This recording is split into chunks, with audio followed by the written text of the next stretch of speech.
Hello दोस्तों, हमारे first vlog में आपका बहुत बहुत स्वागत है।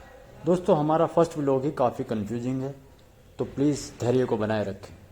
दोस्तों, आज सुबह जब हम घर से निकले थे तो हम ये सोच के निकले थे कि आज हम जाएंगे पतंजलि। पतंजलि में हमें ट्रीटमेंट कराना था क्योंकि तबीयत काफ़ी दिन से ख़राब थी और हमने डिसाइड किया कि पतंजलि जाते हैं और फाइनली वहाँ ट्रीटमेंट कराते हैं, क्योंकि अभी ठंड का टाइम है तो वहाँ पे ज़्यादा रश नहीं होगा।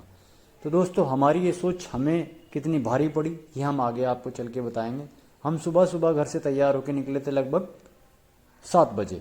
दोस्तों, हम यूपी के शामली से निकले थे और हमें जाना था हरिद्वार।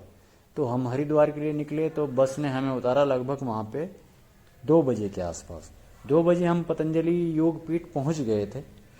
तो जैसे ही हम वहाँ पे पहुँचे, पतंजलि वेलनेस, तो जैसे ही हम पतंजलि वेलनेस पे पहुँचे तो हमें जानकारी मिली, क्योंकि हम डेली टीवी पे बाबा रामदेव को देखते हैं, बाबा जी को देखते हैं, और वो हमेशा कहते हैं कि अभी ठंड का टाइम है, आप डायरेक्ट आ सकते हैं, अभी आपको जगह खाली मिल जाएगी। लेकिन वहाँ पे जाके एक बहुत बड़ा सरप्राइज़ हमारा इंतज़ार कर रहा था और हमें वहाँ पे जाके पता चलता है कि भाई साहब, यहाँ पे कोई भी जगह खाली नहीं है। तो हम जब वहाँ पहुँचे और हमें ये बात पता चली तो हमारे लिए वो काफ़ी शॉकिंग था, क्योंकि हम प्लान बना के आए थे कि हम अगले 2-4 दिन पतंजलि वेलनेस में रहेंगे और अपना ट्रीटमेंट कराएंगे और अपने घर वापस आ जाएंगे। लेकिन दोस्तों, ऊपर वाला जो सोचता है वही करता है, उसे हमारे साथ कुछ और करना था।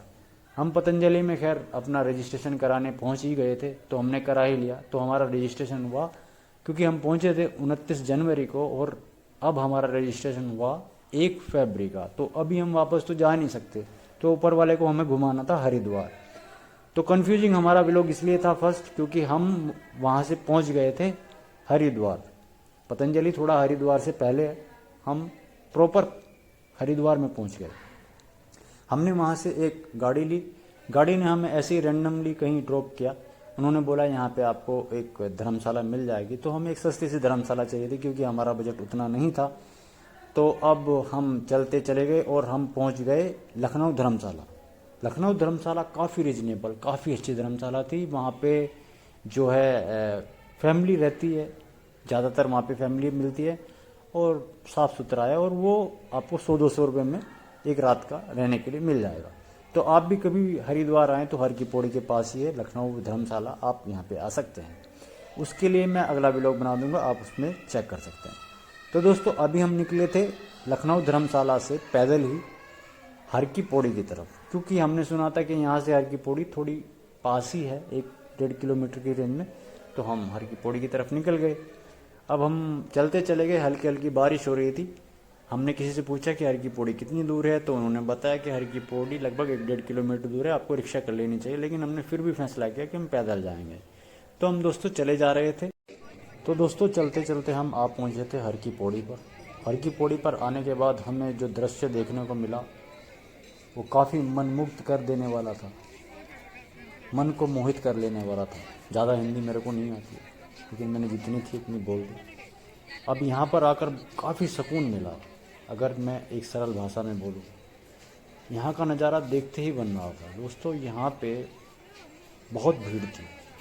इतनी ठंड में भी लोगों का उत्साह देखते हुए लग रहा था कि यहाँ पे कभी शायद ही खाली रहता होगा। शायद भारी ठंड में भी यहाँ पे लोग आते जाते रहते हैं। खैर, इसी बीच मैंने एक चीज़ और भी देखी कि गंगा जी में जहाँ पानी बहुत ठंडा है, वहाँ कुछ लोग डुबकियाँ लगा रहे थे, कुछ लोग सेल्फी ले रहे थे, कुछ लोग अपने आप में एंजॉय कर रहे थे। तो मैंने यहाँ पे आके काफ़ी कुछ सीखा कि ठंड वंड कुछ होती नहीं है लोगों के जोश के सामने। अब क्या था दोस्तों कि हमने निर्णय किया कि हम नीचे जाके चेक करेंगे, क्योंकि कुछ लोग गंगा में डुबकी लगा रहे हैं। तो हम नीचे जाएंगे और देखेंगे कि गंगा जी का पानी क्या गर्म आ रहा है या ठंडा ही है, या हमें दूर से ऐसा लग रहा है कि ठंड ज़्यादा है या नहीं है।